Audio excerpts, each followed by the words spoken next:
Just waiting for all the streams to come on board. Winning. Are we live? Are we ready? How's South Africa doing in the World Cup? That's not until next year. That's 2023 in France. Right, so I think we're live. Thank you very much for joining us tonight. Welcome to the second circle of influencers. Tonight we'll be talking about all things AHDB, what our plans are for the next 5 years. We'll also be talking about some labour in agriculture. If you're interested in getting in there into agriculture, but also if you're a farmer and you want to recruit people, how to become an employer of choice.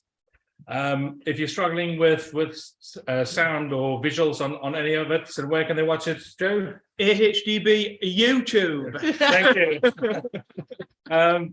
So please comment on there or comment on all of these people's streams. We'll be checking the questions. We're coming back to questions.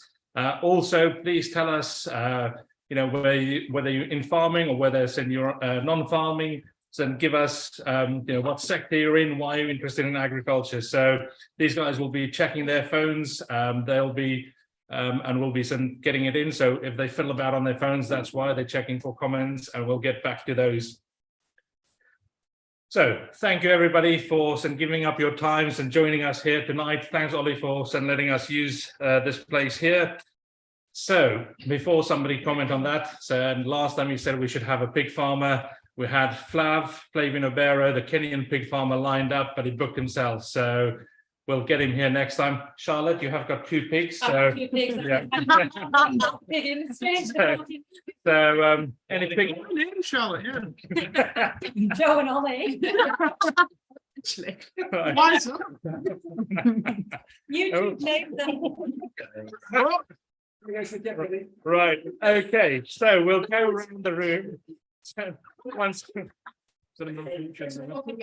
Right, we'll come to Emma last. So, Max, tell us who you are, introduce yourself, tell us where people can watch you, find you. Thank you, Isaac. My name is Max MacGillivray from Beanstalk Global. If you just dial up Beanstalk Global, you'll find us on all various social media channels, and it's great to have this relationship with the AHDB. It's been so much fun, but we've also learned so much about what the AHDB do. I think previously they could have been accused of not being good communicators, but crikey, they've really upped the game in recent times. So thank you very much for the invite to Liverpool. Ollie. Yeah. Hopefully someone will explain a little bit more what AHDB does when we go around the table. I've got my phone ready here so that I can read the comments as well. So we're streaming it on my channel as well as AHDB channel. What am I supposed to be introducing myself as well? Yeah. From near Liverpool. Super easy to concentrate in the comments. I'm a serial farmer from near Liverpool, and we are trying to see if this works again. This is the second time of doing it, so keep the chat comments coming in on the channel, which whether it's AHDB's or mine, depending on what you're watching on. Charlotte. My name is Charlotte Ashley, and I'm a beef and sheep farmer, soon to be dairy farmer from Cumbria, and I'll be streaming on the Farmers of the UK Twitter account and my own personal YouTube. I'm Rebecca. I'm a 5th generation farmer. We are sheep and arable in North Yorkshire, and I'm streaming off my Instagram page today. Joe. So I'm Joe Seels. We're beef farmers, and we do a bit of arable as well, but nothing on the scale of what Ollie's does.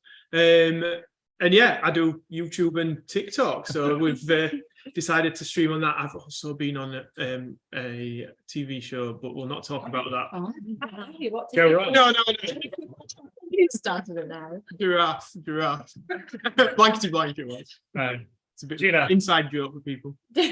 Hi, my name's Gina. I'm a general farm worker on arable and flower farm. Emma. Hi, I'm Emma Gray, and I'm from the Isle of Bute, and we farm sheep and cows. Excellent. So, Will, over to you. Introduce yourself and tell us a bit about what AHDB is and what we do. Lovely. So, hi everyone, I'm Will Jackson from AHDB. So I look after all the outward facing stuff for AHDB. So kind of do a lot of the oversight in terms of what we do, how we talk about it, and and everything we do on the ground with farmers, right through to what we do on social media now, which is absolutely mad compared to where it was a little while ago. So I was just going to talk through just a little bit about who we are as AHDB, and then I think we're going to have a bit of a chat about the sector plans that have come out over the last little while. So who are AHDB? We are the Agriculture and Horticulture Development Board. We love a bloody acronym at AHDB. Everything's got an acronym. And essentially we're the levy body for the agriculture sector. So for every beef animal that's slaughtered, or sheep, or ton of grain, there is a levy on it. And then that levy all gets consolidated into a big pot, and we try and spend it in a way that is going to benefit all farmers and all the sectors. So it's about, in the different sectors, it's slightly different, and we'll get into kind of what the detail of that is, but it can be anything from marketing to looking at export markets to looking at on-farm meetings and helping farmers improve what they do on a day-to-day basis. So we do a wide range of things, and the aim of our organisation is to do things that levy payers can't do themselves. So you can make a real difference on your own farm or in your own business. We're here to do the bits that you kind of aggregate up and you can't do, because I mean, Olly's obviously the most famous person in the world now, but he still can't afford to go and put an advert on TV to be able to sell more grain or whatever it might be. So no, but you can put it on social media. That is true, and so that's another part of it. So we try and do that. We try and do that bit that lies over the top that helps everybody be able to deliver. So that's kind of who we are as an organisation, and we do a real wide array of stuff, and I think we're going to get in and talk about that a little bit now. Yeah. Tell us a bit about the sector plans and what we're doing with that, and then we'll get some everybody's opinions on that. So yeah, so I'm really looking forward to everybody's opinions on it, and especially the comments, because it can be very different depending on which audience I'm in front of. So sector plans. So we've got these sector plans, and I think you've got one that you can show up to the camera there. That's the beef and lamb one, and that's the one I wrote, so that's obviously the best one. Okay. And so we've got them. So we work across 4 sectors: cereals and oilseeds, pork, dairy, and beef and lamb. So they're the 4 sectors we collect levy in. So what's happened over the last few years, I think it goes back to the point you were making before about us probably not being the best communicators in the world, is that there was a lot of work going on, but actually had we connected with levy payers, did people understand? And so we made a commitment a couple of years ago where we were going to go out and ask everybody what they thought. So what's important to you? Like in all your businesses, what did you think the most important thing that AHDB could deliver for you were? So we went out in the spring and we asked all levy payers basically that question. There's a list of things. Can you tell us on a scale of 1 to 5 how important this is? And then that's kind of been all those results were taken and kind of put together, and then went to our sector councils, and they're the levy payer representatives within AHDB. So levy payers who sit on a council, and basically then they take those results and make decisions on what we do. And this is the culmination of it. So this is having listened to everybody's feedback and taking in all the other contexts around the world. This is the output of it. And I'm not going to go through them all in great detail. They're all available on the AHDB website, and there's also, if you can bear it, there is an hour and a half on each of them that's kind of set up it was set up a little bit like an interview kind of breakfast thing where we all sat around and talked about it, and that's on the AHDB website if you want to go and have a look, and you can see each sector. Essentially, we've got the 4 sectors, and each of them has got 2 or 3 pillars of work in them. So if you look at the cereals and oilseeds sector, it's about trusted variety and product testing, independent practical research, market intelligence, and working across the supply chain. The livestock sectors are slightly different. That's much more technical in the C&O side of things. When we look at the livestock sectors, it's mainly about reputation. It is about marketing, it's about exports, it's about market intelligence. And so each one of the different livestock sectors has got a nuance on that. So in dairy and beef and lamb, there's a piece on genetics in there, whereas we're not as heavily into that in the pork side of things. And so each of them has got a nuance on that, but it's about reputation. It's about improving the reputation out there of the product that everybody here works so hard to produce. And so how can we make that better? How can we make sure that consumers are aware of it? And we were talking a little bit beforehand about some of the challenges that drives, about consumer perception, and actually how can we sell more of it across the world? Because the more we can sell across the world means that there's less pressure on the home market. So we've got the ability to do that. So that is really the crux of these, and I'm aware that we want to have a good discussion about this. So I'm going to probably leave it at that now. Excellent. So you guys have had a look at them. what's your thoughts? Initial, Max, you look I'm really keen to turn it back to you, Will. What do you need from us? What do you need from everyone around this table? What do you need from everyone dialed in to make this a success for you, the AHDB, for the sector? What do you need from us? I think one of the key things is engage. You know, kind of we want to include. So first of all, we want your views. You know, we actively want you to tell us what you think. You know, so so it's a good question Isaac's asked. So in here, you know, what do you think about it? What do you think about the work we're trying to do? And we want to, because we're only at stage 1 in terms of doing that. So I think engage and then have a look at what we do, because not all of everything we do is going to be applicable to everybody, but I'd like everybody to be able to look at this and think, oh, actually, no, I get that. I get that's why they're spending the money that we work hard to do on that. So I think the key thing for me is engagement, and then tell us if you think we're wrong. Tell us if you think we're right. That sometimes does happen. Sometimes people do say that we're right, and I think that's the big thing for me, is just kind of get involved a little bit. Yeah, because the last catch up we had. There's some very interesting comments from some certain people about the various trade groups that it was felt perhaps that we're not engaging with them enough, but we've got to engage with the likes of yourself, to use that word again, to make this a success. Absolutely, and I think so. And each one of the different organisations offers something different. So we can't lobby. So we're overseen by government. So we can't lobby government. The NFU can do that, and all the various other unions can do that. So it's kind of how we all fit together a little bit. But I think that engagement, and nobody around this table or none of the farming organisations can do this on our own. We have to do it together. We have to kind of push along together. So I think it's really important that we do engage where we can do. But there's a responsibility on us there to give people the chance. And I mean, this is brilliant. I love this, because this is what it's all about. So you want engagement. You want all of us, all of our various followers, to dial that up. And look at it online. Absolutely. And look at our social media. We've got social media all across it, and challenge us through these guys. You know, if you've got comments, from any of these guys, ask them, and then they can give me a really hard time. So it's brilliant. Rebecca, what's your thoughts? Initial thoughts tonight, though, just tonight. Not tomorrow when he's gone. Yeah, then it's your responsibility. Put it on there. We'll put it. Yeah. So Rebecca, your initial thoughts. My initial thought, and it comes up in all of them, is that it talks about these sector plans are the start of the conversation. Now, I think that's actually just quite a wishy-washy phrase, but if that actually means that this is going to start some action, because I think we see a lot of things where things are down in paper. Oh, we're pledging to do this. Yeah. We're pledging to do that. So if this means, as you're talking about engagement, that a conversation will actually continue out of this, good, that's a good start. But a conversation isn't actually going to necessarily change anything for us on farm if that conversation doesn't start action. And I guess for me, our conversation, yes, it's between farmers here with farmers and the AHDB. And again, it's noted in these a lot, but it's the conversation with the public, which I think is the absolutely most crucial thing that we've got to do.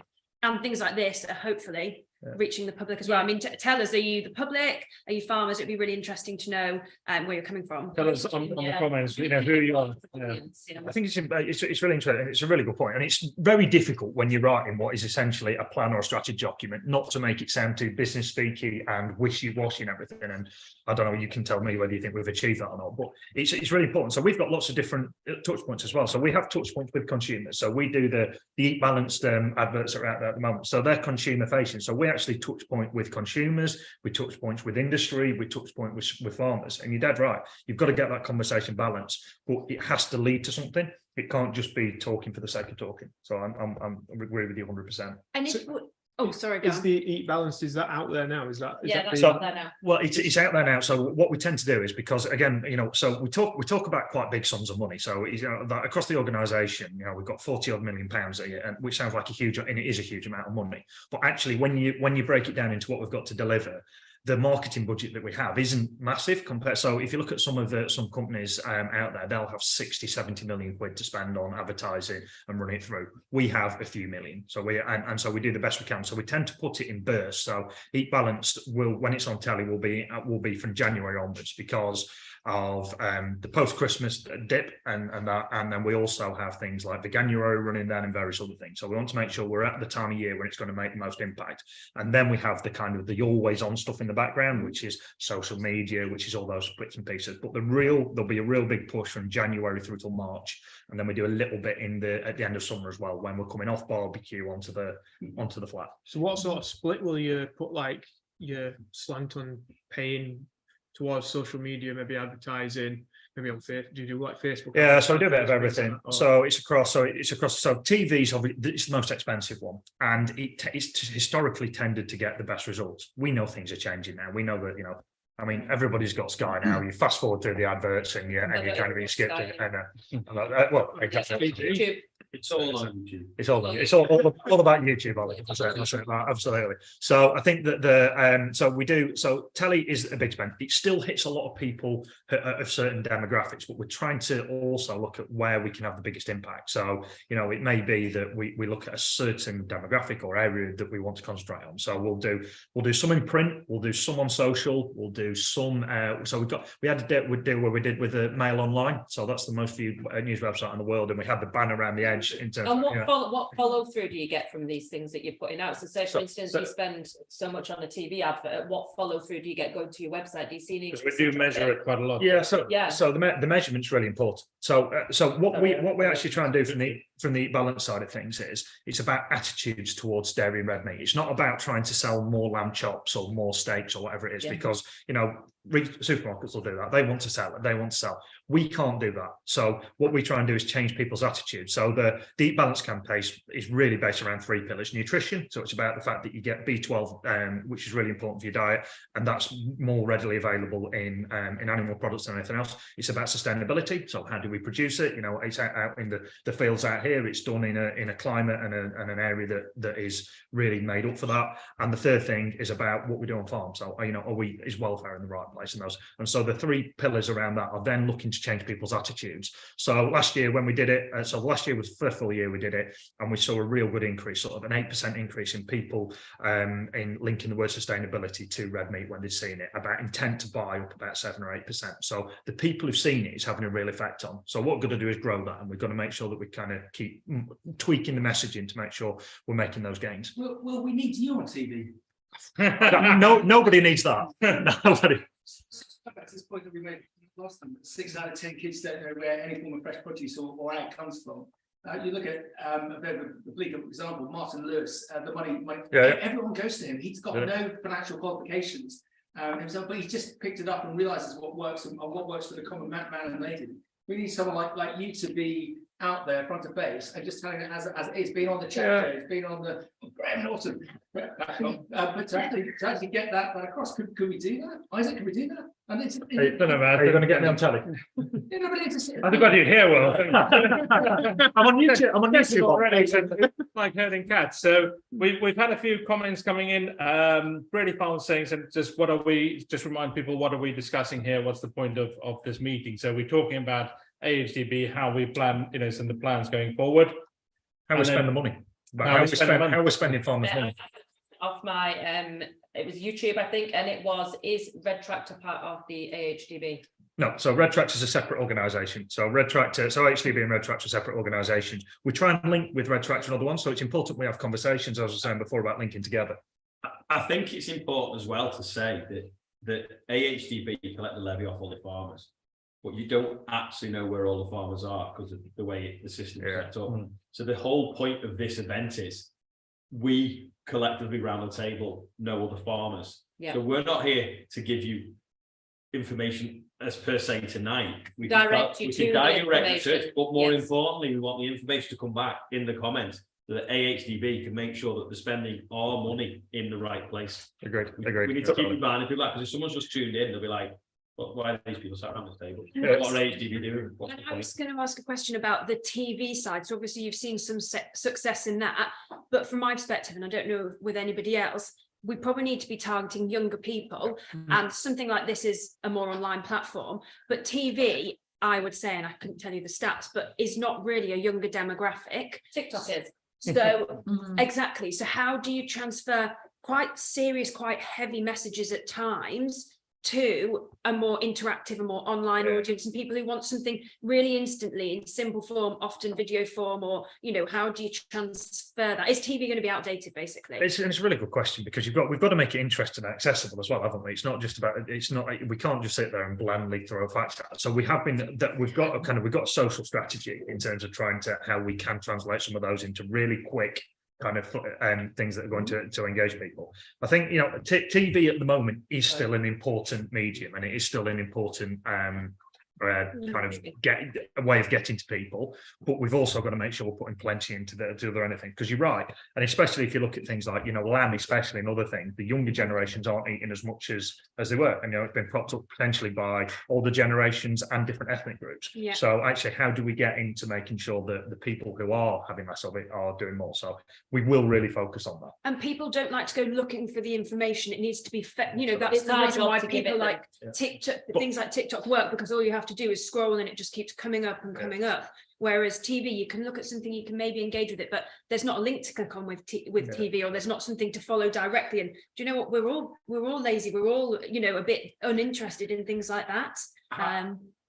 How do you get into the Alexas? Because I've got an Alexa, and every morning it starts putting recipes on, and then you can click it and it does it. Yeah, so I mean, I am not this is not my absolute area of expertise, but I think, but it's interesting though, because we do stuff with recipes, and we do things, because, you know, at the end of the day, we want people to use British product, whether it's, you know, whether it's wheat, whether it's barley, whether it's beef, lamb, whatever it is. So we pull recipes together. We pull recipes together for all sorts of different markets and ethnicities, but depending on what people want. So all those side of things we can link in. So I don't know, I can maybe go and find out how I get on your Alexa in the morning, and you can knock up a lamb hot pot at lunchtime.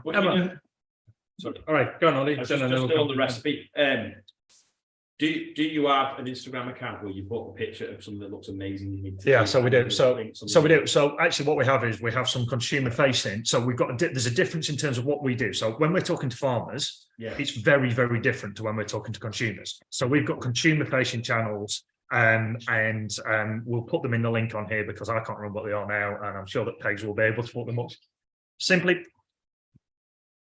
beef and lamb, love pork, and we eat balanced. So they've all got their own channels that are consumer facing, whereas our AHDB channels are the ones that we will talk to farmers about, and it will be probably a little bit more depth and informative on that side of things. Whereas the consumer channels are right, okay, in your face, we're selling you this. Emma, Do you have someone who can look at the algorithms on the internet? Because when people start typing in what, you know, about food and about different diets and stuff, it tends to be the sort of meat free is pushed a lot. And I think it would be good if you had someone who could challenge that sort of algorithm. So it's interesting in terms of that. So I know a lot of companies will spend a lot of time on SEO and making sure that they, you know, that they can higher up the Google search and everything else, you know, and we've got a limited resource. So we use the resource the best way we can, but what we try and do a lot is we try and challenge disinformation. So we've done a lot recently. So we've got a team who work on the reputation, and they basically look at what's been put out. So we've had 3 or 4 complaints upheld against advertisers. So one against Quorn, one against the Meatless Farm Company, and 2 or 3 others. Oatly, yeah, of course, yeah. And so, but the Meatless Farm one, they put an advert out there that was basically saying, eat this and you'll feel great, based on no fact or science or anything. So we challenged it through the Advertising Standards Authority and was upheld. So they had to withdraw that advert. So, and there's a link on the AHDB website again that we can put in the chat on here. If you see something that you think, right, that's rubbish or that's not true or whatever, we can then have a look at that and say, right, okay, well, do we challenge that? So we've had things change quite regularly on the BBC website, because again, they you know, they're not always using the right evidence or the right background to be able to deliver that. Universities, so lots of universities at the end of the year saying, oh, we'll go meat free. Well, we've had conversations with them and said, actually, are you looking at the right facts here? And that's changed some of a change in policy. So we do try and challenge misinformation. I think there's a limit to what we can do in terms of the Google search, because I think there's a lot of money and time been put into that, but we can kind of do what we can in that space. so I've got a couple of questions. One on Joe's YouTube from Roger. Are AHDB going to put some adverts on YouTube? And then also one on Rebecca's from John Smith saying about schools and educate young people. So tell us a bit about the work that we do there. Okay, so the first question about adverts on YouTube, we're looking at all social. So how can we get as wide a ranging as possible? And the team are looking at that, and you can paid for and it, really, again, it's you guys as well. You know, how can everybody out there, word of mouth and everything else. Education, really interesting, a really good point. So you will, if you look in the sector plans, there's my plug. Education scored really highly when it came back from levy payers. So we're looking at basically doubling our investment in education at the moment. We've got an education team who work very hard on this, and it's about getting into schools and getting a bit of understanding about kind of new, because the biggest impact. Can I stop you there? You can. Don't go into schools, No. go into teacher training. Okay, colleges. that's all right. Sorry, Yeah. you're right. So you're right, Ollie. So, which is my bad phrasing there. So it's actually getting information into schools, not us turning up with a bag of eggs and saying this is where this is. Yeah, I know exactly. Too expensive to buy the eggs. So at Cheshire Show each year, we show student teachers around the agricultural sector. Yeah. Bits of the show. And they, if you teach a teacher, they teach the kids for a lifetime. Yeah. A 20-something-year-old person can take in a lot of information in an hour and a half, and then they can teach it for 40 years. Yeah. Go into a school, you've got kids to take it for 20-25 minutes. Yeah. And then So you're right, Ollie, and that's exactly what we do. So we've got what's called Food Effect for Life. So that is about arming people with the information to be able to tell the right story in school. And some of that's based around nutrition, some of it's based around where the product comes from and everything else. So we have so what we want to do is interact with the consumer at almost every stage of their life, from when they're in school to when they are consuming the product at the end of it. And so, when they're shopping. And so just another thing we're doing is we're working with retailers at the moment on the meat aisle, because the meat aisle tends to be quite boring, bland. And so we're working on packaging, we're working on signage in terms of that. So we're looking at what we call reinventing retail, which is about getting the right information in front of people in the store.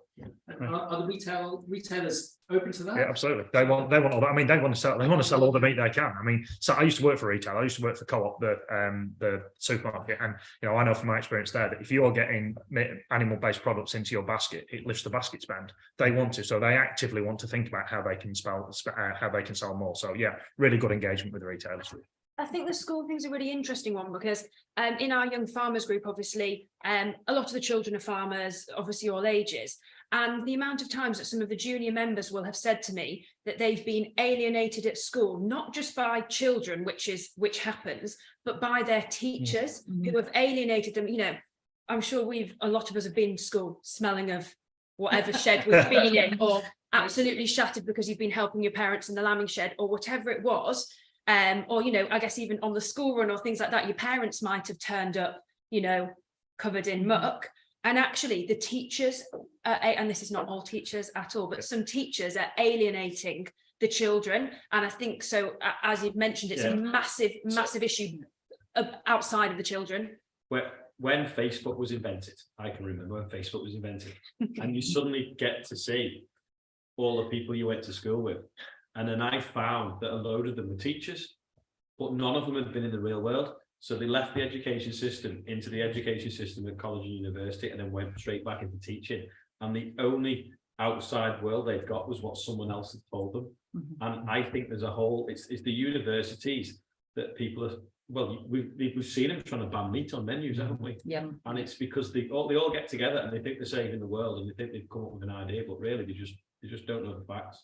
Because in the UK, we can only really grow on most of it poor quality grass. We can't digest that as a protein. We've got to convert it into something that we can, which is sheep meat and animal meat. Yep. So just to remind people, put your comments in there. Tell us, who you, so what you do, whether you're farming or non-farming, and ask your questions on there. Joe, where can they find them? AHDB YouTube. Check it out on that. But I think people behind the camera can help with this reputation thing as well. Like if we can get people to have the information that you've got and take it into their school. There's lots of people watching now who've got kids and got kids at schools. Take a pamphlet or whatever it is and try and get out there and increase it. That's the same old thing. The UK is becoming more and more urbanised, and hence why so many school teachers come from an urban background and can be potentially influenced by what they pick up in the media. Or I'm gonna bring Gina in here because you're from a non-farming background. And so what's your thoughts on all of this? Going back to the schools, I reckon it should be a compulsory lecture, like I agree. lesson. At least, even if it's taught doesn't have to say every week, but it can be like once a month. There'll be all each class will go into obviously a lecture, and you get told about where it all comes from and how it all actually works. Because like you say, I reckon maybe not in school, maybe secondary school, like you say, when they're all a bit more aware of what's going on and the real world, as one would say. And then non-farming background. I literally left school, had a couple of pigs at home, and I was a bit like, well, my neighbour was a pig farmer, and he was like, oh, I'm going on holiday, would you mind looking after my pigs? And he had about 50. I was like, yeah, okay, this is great. How can I get pigs? It's fun. And he was like, have you considered going into it as a serious career? I said, well, I'm not really sure what I want to do. So I thought, do you know what? Why not? I could enjoy it. And originally I wanted to go livestock route. So I went to Spa Shelter in Winchester. I lived in there for 2 years, did my level 3 extended diploma there. Like I say, not from a farming background, had my qualifications to get into the level 3. And loved every moment of it. I would not go back. I will talk a bit more about that in a minute, but I've had a question here about AHDB planning on using farmers on social media and advertising campaign. You can actually probably just hold up that book again and give Tom another plug and for missing out. But yeah, so we've used Tom on the We Eat Balance campaign. So that's the short answer on that. I think using our channels isn't really the best way, because we're in like an echo chamber. Yeah. But like I think other YouTubers that are not farming related, maybe advertising with. It's about broad. So it's getting it out widening to the wider reach of people, the not just AHDB beyond sending it messages to farmers. Do you want a bit of an utilising. example of that? So we've just so as we went into the last round of We Eat Balanced, it was Iron Awareness Week, and we worked with Emily McDonough, who is a doctor, but she's also a celebrity in terms of that. And basically we painted her iron coloured, and she went over all of our information that came in. And I think she's Peter Andre's wife, and she does a huge amount on that side of things. And we just got such a massive take up on it. And that was trying to get into the consumer end of things. So that's not got nothing to do with farming. That's about actually what was the benefit of meat and everything. So there's some of we use other examples of influencers outside of this, obviously a fantastic circle of influencers to try and deliver, unless one of you wants to go and get painted in iron next year for next So we've talked a lot about in the consumer side, and we're going to revisit this in January. Let's talk a bit about some of the other things that we do at AHDB. Had some comments on here on Rebecca's Instagram. Sheep Breeders Roundtable run by AHDB a few weeks was excellent. That's a really technical thing we do. So that's specifically about genetics and sheep breeding and how to drive improvement. But again, really important, back to the reputation piece, improvement in kind of environmental footprint and sustainability credentials driven by genetic improvement. So that's like really, really niche in terms of what we do. And it just shows some of the breadth. I think actually, because you made this point in our last live, that you didn't, and I don't think many of us knew, even just some of the videos that are there on AHDB of kind of everyday farming things. And on a personal level, if I'd known the resources that were available 10 years ago, it would have benefited me greatly as a non-farmer going into farming. I didn't have a clue. So the reach, like this live will be going out to like all sorts of people from all manners and all walks of life. Hopefully some of them will see it and go, do you know what? There are videos on tubing calves. There are videos on airflow in sheds. If you are looking at putting a new shed up, there's specifications on how high your heel stones should be when your cows walk backwards off them. These are all things that Roy likened it to a giant filing cabinet on top of your silage pit. All the information is in there, but no one's accessing it. Yeah. And that's the bit that this is just throwing it out there and hopefully catching some people that didn't know the resources. They're already there. The research has been done. It's just whether farmers choose to go and look for, instead they'll go and spend 4 hours on Google looking for things, when the research has already been done, they might as well access it. There's a huge amount in there, and that's where we need to keep banging this. Yeah. Ian Wright has asked on YouTube, I know from experience our local pig group through the AHDB meet every month with farmers in the region. Do the beef and lamb producers do the same? And we've had a question about monitor farms as well somewhere. So scrolling there. So So each sector kind of operates slightly differently. So we bring groups of farmers together in whatever sector it is. So all the sectors and you know, some of them will be much more technical. So the pig groups are one area of doing it. In the beef and lamb side of things, the monitor farms are the way to do it. So we have I was at one last week actually, and we've got monitor farms dotted all around the country, and people can go along there, talk about a subject. I know they're on an ongoing basis. If you go to the AHDB website and look at the event section, it'll basically give you a list of all the events for all the sectors. There's one a mile away tomorrow about Yes. tyres. Players. Yeah, you know, in the correct tyre pressure, so we get damage. Yeah. What, and that's an AHDB one? Yeah. Yeah. It's got numbers on them. Emma, so let's bring you into the conversation. Yeah. Hold on, Mac. Yeah, so I think they do great things. Like I was part of an AHDB focus group a couple of years ago, and up till that point, I had no idea of the information that was available.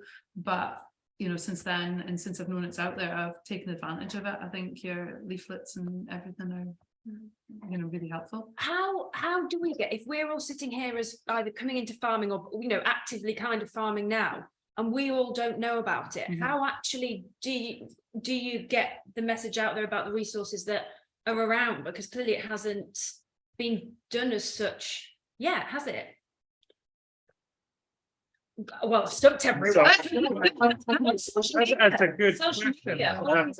That's the million question. All these people, like, I mean, I don't even know how many people are live on the stream, I can't see, but all of them people would possibly. Maybe there should be some sort of communication, you know, when you get your sheet at the end, when you've sold your livestock, and you can see the levy comes off, maybe there should be a communication there, a website or something, so that people know exactly, look, I've paid this, now I'll see what I'm getting from the levy. Like council tax. I think there's a bit of a reliance on others then as well, because we don't own that. So I think Ollie touched on it earlier on, but we don't actually know who all of you are. Well, I know who you are because you're here, but in terms of levy payers generally, because the levy is paid through the processes generally, we never get to see the individuals who pay the levy. We've got our own database of producers, we know who a lot of them are, but we don't know who everybody is, so we can't even send an email out to everybody because there'll be a load of people who don't catch it. And is that not something you could do? I mean, we can't. So we aren't in terms of data rules and everything. We can't get that data at the moment, so we don't have access to that. So we try and build our own database as much as we can do. But that's why this is really important, and getting it, especially to the generation of people who are going to be watching this today, because it's a completely different generation that we've not traditionally locked into. And one point I would make on that, and it's the case with other organisations where it's maybe the generation, well, above me, for example, who either in charge of the accounts, so they know what's been paid, or they're the one on the mailing list and the email list. And someone like me would actually, unless I go out asking my parents, okay, where is that document? Where's that email? I'm missed out of it. And actually myself, well, it's my sister as well, but we will hopefully be taking the farm forward in the future, but we'll have missed out on all of this information that could have been put out in the last few years because I haven't gone searching for it. If you see, I get exactly what you mean. We had a question there from Caleb, some kind of talking about some, using influence and clickbait and things like that, and which is, we're dipping our toes into that. Yeah, he's basically said that you obviously have all the facts and figures, especially around eating meat and things. If you arm us with them facts and we can drip feed them, absolutely. And on the more the merrier. So we've got kind of ambassador campaigns that we run on an ongoing basis. We just need to get it. We need to get it out further. So we've got plans as well to kind of overhaul what we're doing and how we communicate, and trying to lift that. And this is part of it. This is that Isaac and Mark have put together here, and getting you guys. It's brilliant. Because these are things that we've never done before. So I find it really exciting. Is the sector in a crisis? Is the sector as a whole? Yeah, because you look at, say, poultry or horticulture, and is this the time for all of us in the AHDB to really positively step up to assist the sector to create this societal change, to get people to buy? It just feels like everything is coming to something. I think there are a bit of pros and cons in this. So there always is an issue at some point. So whether it's weather, whether it's, the pork sector's been in a really, really difficult place over the last 12 or 18 months. So there's always an issue. I think some of the things that have happened recently have actually put us in a stronger position. So you look at COVID, and suddenly people realise the value of food, and food security shot right up. You know, I was in Parliament a week or so ago giving evidence to the inquiry about national food security, and that's really brought it to the front. You know, we got a policy that was all about let's throw the border, let's import and export, and it's free trade. And actually, the situation in Ukraine has really highlighted the fact that actually that's all well and good until somebody turns a tap off, and then you're in a load of trouble. So I think that, you know, the advantage that we have as a sector, as an industry the whole time, is that people need to eat, and you know, we need to provide and food. So we've always got an advantage that people will always want our product. And I think that we've got an opportunity now to be able to supercharge that, because people are actually looking at us and being really interested in what we're doing. So from a consumer point of view, I think that, you know, it's a good opportunity for us to do all of this and really, and you know, the fact that you guys have all got this following out there and everything, and it won't all be farmers. You know, there'll be people who are watching it because they're interested in what you're doing, and you know, whether it's This Farming Life or, you know, it resonates. Country File still gets whatever it's 6-7 million viewers on a Sunday. People care, people are interested. We do it every day, but if you go to a dinner party or whatever, I mean, I don't go to many. If I go out, if I go to the pub, and I start talking to people in the pub, then they're really interested in what we do. And you know, I just think it's day to day, but it does resonate. So let's talk about how do we get people into the industry? How do we keep people in the industry? If you know, some from outside of the industry, you know, what do you need? We had a question here on Gina's TikTok. Is grades important when you want to go into agriculture? Not particularly. Well, depends really. I mean, they always offer, like, say if you haven't got your basics English and maths, they do offer to help you read through it, like to re-sit through it. Sorry, I can't get my words out then. And they will help you along the way. They won't not accept you. They just put you in whatever category I think is acceptable for where you are with your learning and what you're not, and then they'll help you through it. They won't It's something we need to get away from, that, you know, so agriculture is the last resort. If I could come in and but I actually went to Cambridge, so I've got a degree from Cambridge, and now I'm a farmer. I've got a master's as well, so you can do both. And if you have an academic background, you can still go and be just as farmer. I say there's no such thing as just a farmer, because it's not about academic intelligence. It's about being able to look after your animals to a high standard, know how your tractor works, fix whatever, use technology, use computing. But also, if you haven't got very good grades at school, there are so many other routes into farming, whether that's apprenticeships, whether that's just going to your local farm and saying, I'm committed, I'm going to work hard and I want a job. And actually, it's more about showing the skills you have and how you're going to apply them to a farming environment or other, you know, whether it's engineering, agronomy, whatever. So I think no grades, good grades. There's a place for everyone, isn't there? As long as you show determination that you're actually willing and keen to do the job and do the work and show that you want it. And from a farmer side, so, you know, so we've just put something together called the labour life cycle. But from a farmer side, what's your thoughts, your opinions on how do we attract people into it? How do we keep people into this, and how do we do that as an industry? I think the last couple of years has actually been a boom for the sector, because a generation that wasn't aware of agriculture or fresh food is now aware of agriculture and fresh food. And why do they want to be sat on a train for 2, 3, 4 hours a day into London, doing something that they don't want to do, when actually they could be doing what you do? But the reason they want to do that is because they get paid well. Yeah. And we struggle. We kind of touched on it in our last one, didn't we? That we struggle as an industry to pay people. It's so enough volatile, though, isn't it? Like, it really is, like you've just said, it's such a volatile industry. You don't know whether you're going to be able to employ staff next year. Do you know what I mean? Mm-hmm. Yeah, but there also is a number of people that they're not chasing. They don't want to be with Goldman Sachs and on 6 figures age 24. They actually want to enjoy life. They don't want to be committed to a business, a soulless business. But yeah, there's obviously got to be that. Yeah, look at all the people that go out into Joe, right. Sorry, look at all the people that go out into the countryside and like go walking and they go cycling and they have this lifestyle attached to it. Well, like that's farming as well, isn't it? Farming's got its own lifestyle to it. So yes, it's a job, but it's also that lifestyle element. Through social media and the stuff I do, the amount of people that are sort of, I suppose I'm probably middle-aged, that watch the channel, they're in a job they don't like, they'd love a job on a farm, but they feel they've missed out because they didn't do it from the age 16, 20, whatever. But did you speak to the lady as well? So our local college to here is starting up, I think, was it a boot camp? Boot camp, yeah. camp, yeah. So basically, people that haven't got a job. Myerscough College. Myerscough College, yeah. Or if they want to retrain, they go on, is it 16-week weeks. course? And they're going to teach them whether it's fixing a fence, driving a tractor, livestock, and all this, so they can literally reskill themselves wherever they are in life. I mean, if you're 16, you could go on it, but also if you're 45, you could. And then the It's idea over is, 19-year-olds. is it you can end up on it. But the good thing about that is the people that are 40 in life, they've got commitments, they've got children probably, they've got a mortgage. And if you do go working on your farm, they'll stay on it.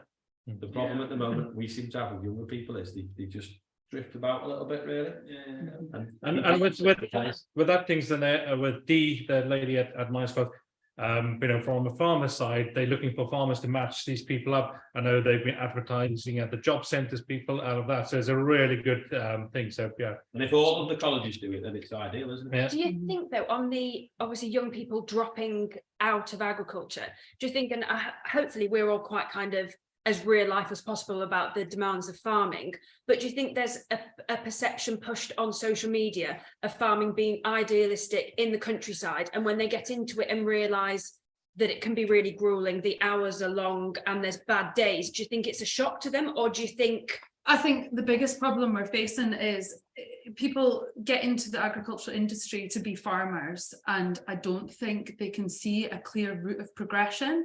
So they get in and they become well, it's certainly my industry, they become shepherds and stock persons, and they want eventually to work for themselves and be farmers, but there isn't a stepping stone. All these small farms are gone, and there's nothing. So and the thing is, as a shepherd or stocks person, you can't possibly ever earn enough to get enough capital to start up on a farm that's 500 acres. So they're trapped in this. But they're still farmers though, aren't they? Yeah, but I think you want to be able to see progression. You don't go into a job at grassroots and expect to stay there forever. You want to advance. What about working for the supply sector for that particular industry? Then, but all I can do is speak for but my, But then you think we can just sheep. think outside the box, isn't it? I've seen some examples of farmers. I've had a question here about reducing the hours. Just thinking outside of the box, just because we've always done this, just becoming more professionals and looking at how we can do things a bit differently. Of how we treat people, how we mix jobs up a bit, job shares, things like that. Yeah, I'm smiling because we just, with my recruitment hat on, we're just going live with a role for a vertical farming business, and they offer 30 days holiday a year plus bank holidays. Can you imagine any of you guys having 30 days holiday? What's the bank holiday? I think in the What's one of past, those? there was council farms. Yeah. And community run farms, and the cooperative, I think, used to own a huge vast amount of farms, and then they sold them all off. Yeah. So this is the problem. People can't get into farming as a tenant unless it's a huge landlord, for instance. And I think it gets worse as well, because if we're losing these small farms, they just make the big farms bigger, and then we have less voices. So like we make up like 1% of the industry, whereas in like places like France, agriculture makes up 7%. So they've got a much louder voice and they're more valuable because they make up more of the electorate. Yeah. So I just think it's really important that we kind of change this rhetoric for making farms bigger. Just go back to my side, there's a lot of investment that's coming in internationally into agriculture, and also the ancillary sector around it, the amount of tech for whether it be vertical farming or robotics. There's a huge industry there. So if someone wants to come into the sector and perhaps can't do more than 40 hours a week, but wants to be in the sector, the supply sector, especially the ag tech sector, there's a huge boom. That's going to be here for a long time. Yeah. Or coming to work for AHDB. Yeah. Because I've actually taken the opposite path to you guys in a way. So I grew up on a dairy farm and have ended up going out of practical farming into this side of things, and come through and worked at all of the processor and the co-op and now AHDB. So there are other opportunities. But both of those industries aren't, for a lot of people, are wanting the good life and they're wanting to live in the country and do that. And I think both the great jobs, but it's probably if someone wants to get into agriculture, they want the whole. Years ago, the planning policy used to allow you to build additional houses for farm workers as well. Yeah, so with the agricultural you side. could live in the country in a house tied to the job, and not in a house that you'd probably never be able to get a mortgage for because of where it was. But now that's all gone. You can't get planning on a farm. But then what you farmers around the table, how do you think so we can, encourage people to come in? How can, so how can we change our attitudes maybe a bit? And how do we, keep the people that are interested it? And because like you said, the want is theirs, and it's hard work. But I do think, so we can do our bit as farmers as well. I What's your think it thoughts on that? starts at the top level, so it I agree starts with in that, the, in, government in, level. scho- in the colleges where they're teaching the land agents who have the ear of the landlords and educating them that bigger farms aren't better, and we need all these family farms to be kept in. Like careers advisors and stuff like that. Kids grow up playing with tractors, and then for some reason it gets like lost, and then they go and, I don't know, be a fireman or something. Oh, one back at Will, you mentioned that you're at government last couple of weeks ago, which is brilliant. Do we need more government intervention here? The government's about to spend 25 million to educate us to turn off the radiators and to cut off lights and to shut the curtains. Imagine 25 million being spent on coming to agriculture. It's a fantastic career. Is there more? Do we need more direct government involvement? Just to top a tail, we had your chairman Nicholas Sapar on broadcast with us last week, and he's nearly as eloquent as you are. And he was saying this, that he wants to see more government intervention. But it's got to be the right sort of intervention, though, hasn't it? And this is the whole and this is the whole point. It's got to be the intervention that is going to help move the industry in the way. So we've got a great opportunity at the moment because BPS is disappearing, so the subsidy system is changing and everything else. There's an opportunity here for government to be able to intervene in the right way. And I think one of the biggest barriers to anybody coming into farming is cost, isn't it? Because you can't. I mean, ultimately that's the challenge. Nobody can afford to buy a farm, can afford to buy land. So are the ways that people can look at it to do it in a different way? Are the sharing options? What is the we know that we've got a labour shortage in terms of help on farms and everything else. Is there more that can be done to be able to advertise that in the right way and do it? So I think that there are big question to ask about actually the barriers to entry, which are huge. And I think it's brilliant that we've got people here from outside as well, because I think people fresh blood and fresh ideas into the industry are fantastic, because we're not kind of steeped in, well, this is the way that I did it and the previous generation, and it brings new ideas, freshness to it. I think it's brilliant. And we've got loads of people at AHDB who've come in from a non-farming background, and I think they have so much value in terms of different ways of thinking. But yeah, I think government need to think about how they are using their interventions at the moment for the sector in a lot of ways. So about how the subsidy system's been replaced, how is that going to work in sustainability, but also how are we going to have a future, and how are we going to have that pipeline of succession? Yeah, have we got a zombie government at the moment? We won't go down that. I wouldn't necessarily. Sorry, I may as well read out myself. So we need to be able to pay staff stronger salaries. That comes from farmers being paid better for the produce, not the processors taking it on. And it's true, that's the thing. There's a shortage of people that don't know how to get into farming, but equally when they do, unfortunately, it isn't the best paid at the moment. And I get on my high horse that Network Rail get billions, tens of billions more support than UK Ag, yet you don't need to train 3 times a day. And when we're importing £50 billion worth of food a year and only 52% self-sufficient, I don't know whether it's the AHDB job or what, but why aren't we telling government to help this industry out? Because if they give us 7 billion, we could probably produce an extra £20 billion worth of food, pay people better, provide employment, and not have 20 billion leaving the economy every year. Yeah, as I said, I'm trying not to get myself into too much trouble here because we aren't so we're not a lobbying organisation. So we wouldn't be in there telling government what they should. What we can do is provide evidence. So what evidence have we got to support that? So what information have we got that actually makes a difference? And that's what I was doing down at Parliament a few weeks ago.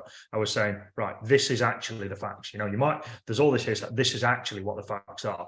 I think this is where some other organisations come in as well. So the NFU, they're in a place where they can lobby, where they can fire grenades, as are all the other unions out there. So I think again, this is a joined up effort. can we supply the evidence that's going to help them, and and what's been fed back to us, and then other people go and make sure that they're making their voices heard. So you know the stats of import, export. Yeah, we know what. Yeah, you know the yeah. cost of inflation on everything that we're doing. Absolutely. Yeah. Perfect. Isn't it? And so that's it. And so So when I was down there, as well as NFU, then we need to. absolutely everybody is. So just for context, while I was giving evidence the other day, there was me, there was Minette Batters, and there was Ed, whose surname I have forgotten now, from AIC, who were both there. And so he was giving basically a really clear view on like fertilizer and input prices and everything else. Minette was giving it both barrels from a farmer point of view, and I was there to add kind of the overall information about take up and everything. So that's where working together does it. But again, it's everybody here. It's making the noise. It's pushing it on. Just looking to create some positivity, and I know that the AHDB can't comment. Today, Norfolk Farming Conference, the Shadow Depot Minister was there. He's speaking at the Oxford Farming Conference in January.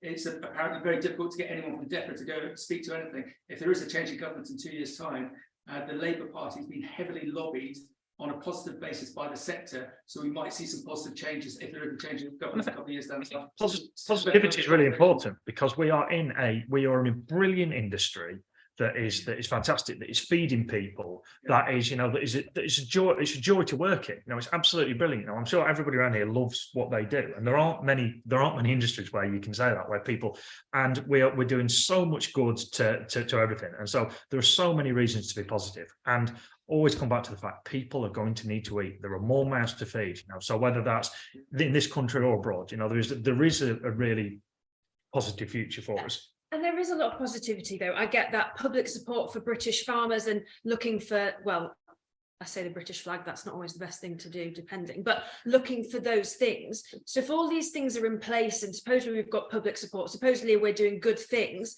why can we not even break even in some cases and make a profit? And I think there's a lot of problems in the supply chain. We've seen that recently with more than one sector. So is the AHDB doing things in the supply chain to try and redistribute, or show, do you have the evidence to show where it needs redistributing? Because I talk about that, I'm like, yeah, it just needs redistributing in the supply chain, but I don't really know how, where, is that where you? So we're not really here to. We're not here to negotiate in the supply chain. We're not here to say who's doing the right and who's doing wrong. Again, there's some evidence that we can provide to be able to do that.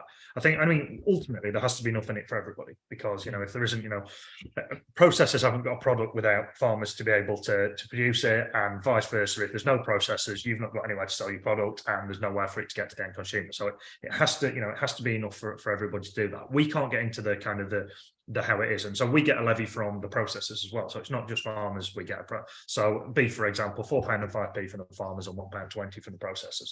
So we're working we do work across the supply chain, but it's not our job to say you should be paying this or you should be paying that. I mean, we can give evidence in terms of pricing and what people are paying, but it's and a big part of what we do, which we haven't actually talked about, is market intelligence data. Yeah, we do a huge amount. So that's for anything from wheat pricing and future through to beef and sheep prices. What's happening now? What's happening live weight? What's happening? There's kind of like literally a wealth of information. So back page of the Farming Press every week, all the prices that are done in there come through us. On the remittance from the auctions, when it actually says this is how much we are taking from you today, could you somehow get information? I know you say you don't have access to each. Yeah, so some of it. So we do try and work with them, but ultimately it's down. So I think that on the arrangements and the kill sheets and everything else, there's a certain amount of information on there, and it's quite valuable kind of space for them. So, and they have helped us out previously where they've put some information on. So when we did the Shape the Future vote, they put some information on there about a link through. So we have had some of that in the past, but I think that it's difficult because there's a limited amount of space there, and I'm sure that everybody would want a piece of it. But again, we have to demonstrate value in what we're doing, so that people can sit up and in the process lights up and think, well, actually, this is a really good message. We want to get more of it out there. We want to get more of it on there. So all this is incumbent on us doing a good job at what we do, because it's all right me sitting here and saying, oh, look at this, look at all these things we're doing. Unless we can actually do that and prove that it makes a difference, it's all rubbish. So we are in so that's what we're trying to do now, prove exactly what we're doing as well. Changing the subject a bit, Emma, one on your Instagram from the Rainbow Farmer talking about diversity and a big subject, and we should maybe come back on another time talking about that. But so what's your thoughts on that, to get more people and more diversity into the industry? Yeah, it's a tough one, isn't it? Because it's kind of like the last stand. It's very dominated by, well, middle-aged men, isn't it? Yeah. The whole industry. White middle-aged men. Yeah. Yeah, pale, male and stale. Yeah, Yeah. that's exactly true. And you see it at the auction marts. Sorry. There's everyone falls into that category, and I don't know how we go together. I think geography stands in the way a lot of the time, because like in the middle of Cumbria, it's getting people from more diverse backgrounds, say Preston, Manchester, that kind of thing. How do you entice people from the city to get them into the country to make it more diverse? It's not a case of like, oh, there's no black farmers. Well, that's because they've never had the opportunity. It's getting people connected and bridging that massive gap. And I think that's a really hard thing to do. Even what you talked about, Ollie, with like the housing things, affordability of housing is going to stop you coming from a city and potentially on the whole cheaper housing, depending on which city and where you are, into, quite frankly, an unaffordable village, rural country environment. You just can't do it. That is one of the biggest barriers to entry. You're not going to have anywhere to live. Geography is huge and you can't change it. It's a physical barrier, isn't it? It's not like, oh, it's a mindset. It's someone traveling. There's a lot of farms around cities as well, though, Well, yeah, there is city farms. And it's coming from. So we kind of officially came to the end of it. But are you guys happy to carry on for another 15 minutes or so? Loads of questions coming in, I think. So yeah, so let's carry on for a bit more. I was just going to start on that point about diversity and everything, and it is a real challenge, and it's probably back to the same challenge we're talking about even getting labour in. So like it's getting anybody into it, no matter what ethnicity or whatever. But I have seen over this last few years actually lots more women coming through, and there's been a definite noticeable change for me over this year in everybody I work with. There are more and more women coming into senior positions and everything else, which I think it's diversity and everything adds different views, it adds everything. I think it's brilliant. And there are some really good champions. Even We here have today. Thebe, and he's done a Nuffield scholarship on that, and the Flavian that we'll have here in January. So it's normalising it. Ollie, we're pretty much outnumbered here. But another college the other way, Reese Heath, one of their courses this year, an ag course, I'm not just sure which one, actually has more females on it than males. No, really? Yeah. But just back to the house prices, there's a reason house prices in rural locations are dearer, and that kind of because everyone wants to be there. Well, why everyone also wants to work on a farm, but how do we get them on it? That's the thing, isn't it? It'd be great if we could pay them more. I think that's the main problem. Yes, it is. Paying more. Say, for example, you are in the city having a fairly well-paid job, because farming isn't exactly up there on the paid grade job. You want to go into farming, live in the countryside, but you're going to have to go. Same time, you want to go into farming, and you're like, hold on, I'm getting set amount a year, and then I want to go into farming. It's going to drop right down because it's not a high-paid job. And then you go, oh, then I can't. but there's other benefits. So there's an outsides and all of that. Back on your comment earlier about some big farms, with this labour life cycle, we did some case studies and some of the podcasts that we did. And actually, since some of the smaller companies, people like the fact of a smaller family farm, actually you've got something to sell there. Yeah. We think, but actually that spirit and community that you've got a big selling point there. People want farms, not factories. They love the idea of everything in this sort of little family unit, and I think that's kind of borne out by the popularity of shows like Our Yorkshire Farm and like The Country File. I think we where we are, we don't really suffer with labour. Like I will get quite a few people every year. I probably have about 5 or 6 people will turn up into the yard wanting a job, but we are close to 3 major towns. Yeah, It's geography again. See where we come from. Historically, there wouldn't be a shortage of labour because there would be umpteen young families in the village, and obviously the sons would be recruited to come and work on the farm. That was how it worked. They're all moving out, they're moving away, and they're all holiday homes. It's a different thing altogether now. It's not just a farming crisis. I think it's a national. So just as we drawing to So we'll go on for a little bit more, but if you're watching, listening, wherever, so can you put on there future topics you want? And there are loads of questions coming in, but tell us where you're from, tell us, what industry you're in, what sector you're in, but also future topics. So before we shut off, so we can have that for future, because Yeah, it'd be nice to know if some of the people watching aren't farmers, so we can see What the splits. demographic? Yeah, what the demographic is. So if you can comment, do that on all the different streams. Can I just quick go back to on the salary one? Just we picked up in the last couple of months that I won't name numbers, but farm managers on arable units in East Anglia, they're getting significant pay rises because just like all of us, we've got increased cost domestically, but also those employers know that they need to pay more to secure them.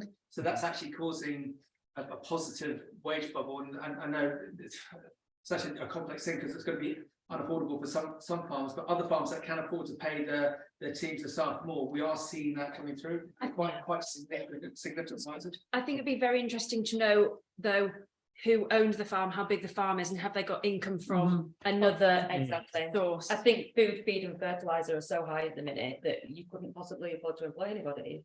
Yeah. And farms are trying to kit themselves out to be as efficient as possible. Therefore, they don't have to take on labour. That's more on the arable side in terms of No, it's actual true kit. for but us I was as going well. to say It's for true for us, we're going into robotics, so we robotics. don't have to employ anybody. And so that's- we'll be doing yeah. ourselves out of it by maximising our efficiency. We'll we'll shorten that But need. again, another reason for people to come into this into the sector, because it's not just driving the tractor, you're driving a computer, and to have all that skill set behind that, and the education that you'll need to do that would be fascinating to get involved with. I've had a comment from a nurse who's wanting to be a farmer and asking if this will be available to watch afterwards. She missed a bit on the retraining boot camp, which was a very interesting bit, which Olly touched on. I mean, I don't know who else will be posting afterwards, but it'll be on AHDB, all of their feeds, LinkedIn, Facebook. You'll be able to watch this as a record afterwards. Yeah, it'll stay on. It'll stay on all Yeah, our it's true, YouTube. Yeah, Yeah. and actually Instagram and the TikToks it falls And on. on day whatever 9, then you talked a bit about, or you interviewed the Yeah, I put it in that group. Was Yes, it you last? did. It was last Wednesday, last Thursday. So what day? go and crawl through all these things and you'll find it. So, and if anybody wants to, the first version of this is also on the HDB YouTube channel. So there's lots and lots of stuff on there. So if you want to see a slightly more chaotic version today, it's the prequel is still available. Oh, yes, exactly. Had a question here about some smaller farms and what AHDB offer for smaller farms. Somebody said it feels like we're geared more towards bigger farms. So what's your comment on that? You guys, and what's your thoughts on that? So I mean, so just to start off, I think that the offering is, so the stuff that we do that's basically a halo stuff that's everybody. So exports marketing, that's everybody. It doesn't matter how small you are, how big you are. You want people to be buying the product. I think if you go down into it, there's lots of things that people can buy into on an individual basis, depending on if you want it. So there's a lot of advice on there. So as we said, some of the historical stuff about the technical work that we do and everything else. So I think there's a bit in there for everybody.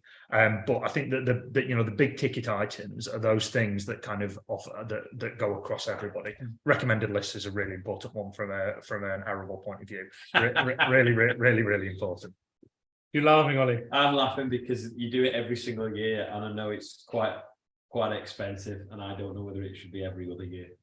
Yeah, so I am not the expert on that, but it's something that we'll take away and we'll have a look at, because we want to make sure with everything we do. So I know with the recommended list there has to be a frequency to be able to do it, to make sure that the statistics add up in the right way, and but we want to be as efficient as we can in everything. A question came in: why can you not promote British? My favourite question. So, do you want the really boring technical answer? I'll try and make it really clear. So, 7 seconds. 7 seconds. Okay, right. So really clear. It's illegal at the moment. So, in terms of the way it's written into legislation at the moment is that it's what's called state aid, which means that you can't promote over your because we're government based, because you can't promote your country over the other ones. And so it was written in when we're in the EU. When we left the EU, it was written into UK law. So it's going to be reconsidered again this year. And so that's going through a reconsideration. But as it stands at the moment, we aren't allowed to write British. So we find other ways around it. We use the red tractor logo, which has obviously got the Union Jack in it, and we've got various other things. So we try and find other ways around it. But at the moment, we're not allowed to. We carry on to push to try and make sure that we can do as soon as we can. So it could change then. Could change. So it's lift and There's shift, nothing. So it's lift and clear. shift at the moment. So as it is. So as with a lot of the EU legislation, it was just dropped in with a UK. We need to lobby that. Absolutely. So so absolutely. And I mean, I know that I've talked to Minette from NFU about it. I've talked to various pig producers about it. So like the Morgan Sisters and various others. So anybody who wants to push forward, do so, because state aid. So in my view, state aid isn't about whether we put British in our advert or not. It's about government bailing out the steel industry if it falls into hard times. So I think that could change. But you can't at the moment. Have you got a comment there? Or No, reading the comments. I'm quite intrigued. Sorry, don't mind me. The guy here in Kentucky, USA, says he finds it really interesting. He's not a farmer. But, We like to hear. I've had a couple of offers of people to come and work anyway. Yeah, you're recruiting, is it? This is I'm talking about the internet, Steve. No Netflix. right. Any more final comments, questions? What's your favourite view on your farm for all you farmers? Oh, Come on, like favourite view. from the bedroom window, or just so you can see the sea. Tell the camera. All right, okay, sorry. Yeah, from our bedroom window, you can see the sea and Isle of Arran. Beautiful. it is very It nice. is. So that's a hard one to start with. So what's your favourite view? And then You know, go on. Doncaster. The old pit stacks. Lovely now. Yeah. Aldi distribution centre. These lorries coming in, my God. Scaniers, lovely. We've got beautiful Scottish sea. We've got Aldi. Most I would say just the view out my tractor. Out your cab is your best view. It's a different scene each day. different postcodes. Exactly. You haven't got That's where separate- you were, is it? You can see for miles. you can see the sea still. I'm moving county. I would say there's a couple of, we're not that hilly, but from a couple of the hills, you can look across to the White Horse on a clear day. Yeah. That's beautiful. Yes, that's in North Yorkshire. There's a White Horse down in Wiltshire as well. Yeah, ours is Yeah. better though. I'm very lucky to live on a farm, and even though I'm not a farmer, and a gorgeous view out of the Sussex, Weald, looking up to the North Downs. So yeah, on a nice misty morning, brilliant. Nice. We have the Northern Pennines and Great Dunfell, which is it's stunning. It really is. It's beautiful. It's one of I love it. We here at Ollie's, Liverpool is behind The view out of that. I think it's when the combine and the tractor going up the field at the same time, and it's just the dust flying, and it's a sunny day. Well, so I don't live on a farm anymore. We used to have when we used to farm, we were in Derbyshire, and our farm was called Banks Farm, and it literally sat on a bank, and we got a little wood in the bottom, and if you looked across the top bank, you could just look down into the wood with all the wildlife in the bottom, and then you look out over all the cows out. And in the middle of summer, that is the best job in the world. When you're trying to in the middle of winter trying to unblock a frozen water trough. Thank you. Thank you very much. It's been too long. That potentially isn't quite as a good a view on those ones. It's blocked it out over Absolutely, it is the house. I still feel cold. The highlight of the point, we all know people who are stuck on a train that we meet at our pub or at dinner parties, who are just so frustrated with life, and you just listen to everyone here with the beauty and the excitement of agriculture. That's why we need to protect it and encourage more people to join with it. And to complete it, what's yours? Suffolk, I've got my favourite wood. I walk my dogs around called Freewood, and this time of year it's just delightful. It is a nature reserve in its own right. So yeah, Suffolk, bit flat, but the West Suffolk trees is gorgeous. Excellent. Thank you very much. Tom Pemberton's just joined. Late to the party. A bit late, Tom. But so tonight we talked about AHDB, who we are, what we do, our plans for the next 5 years. Talked a bit about labour, how to get into the industry, how we can draw more people into the industry. You can find this recording on where, Joe? AHDB YouTube. And on all of that other stuff. So if we just go around the rooms and remind us who you are, where people can find you, how they can follow you. Right, Emma. So you can find me on Instagram and TikTok, but I'm not TikTok famous like this lady. I am Gina, as you all know. You can find me on TikTok and Instagram. And give your handles or whatever they're called. Okay, mine is Emma Gray Shepherdess. I don't actually know.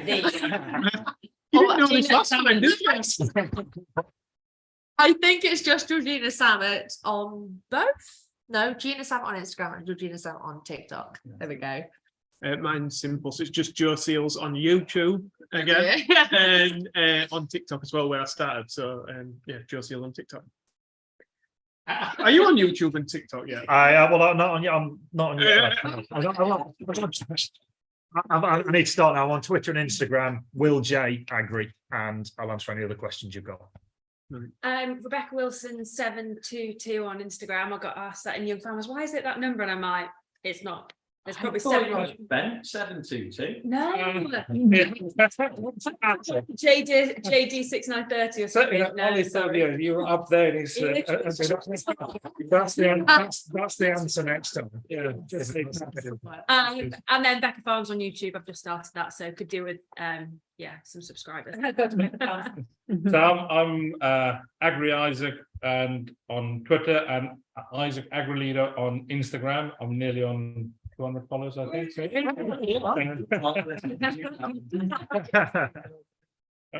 Charlotte Ashley Farms on TikTok, YouTube, well, everything. TikTok, YouTube, Twitter, Instagram, Charlotte Ashley Farms. Mine's either Agri Contract or Olly Blogs on all of them. I can't remember any of mine, but if you go to Beanstalk Global, I don't think you'll find us there. Do you want to just promote that for the AHDB tomorrow? Also, tomorrow, if you're near, because I think some of these guys are going as well, it is 10:30 up the road in Hale Village. So it's about tyres, traction and compaction. Okay. Do you think the chap in Kentucky could make it? I don't know, probably not. You can do it tomorrow, and you'll do it for him tomorrow on your channel. Yeah, you'll see some of it tomorrow on YouTube. Right, so thank you all for another really enjoyable evening. Thank you all for listening in. The next one will be at the Lama Show, and we're talking about engaging with the public. But put your comments in there. Tell us where you're from, but also future topics that you want us to talk about. But thank you all. Thank you. Cheers.